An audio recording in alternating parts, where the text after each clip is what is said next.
you have a glass of milk, and it has 3 inches of milk in it. For whatever reason, you slip and you drop your very small collectible toy item thing.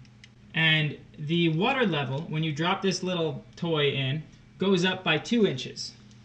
And I would like to know, what is the volume of the little toy that you have dropped in Brendan's milk? We hope you cleaned it first.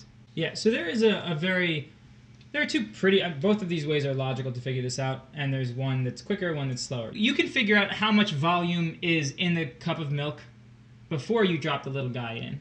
So let's figure that out. We have the radius of the bottom of this is 2. And you also need to know the equation of the volume of a cylinder. So volume of a cylinder is pi r squared h, which logically makes sense. You're finding basically the area of the disk at the bottom, and then you're just putting them all on top of each other and multiplying by height, and there you go. So before the guy is dropped in there, we're going to have the volume 1, let's say, is going to be pi times r, which is 2, squared times the height, which is 3. So the volume is going to be 412 pi.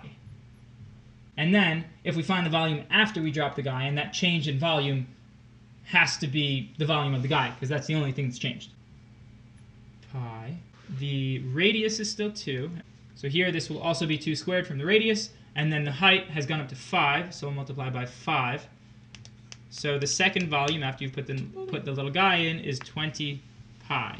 So that means that the volume of the guy here is going to be equal to volume 2 minus volume 1. So it will be 8 pi inches cubed.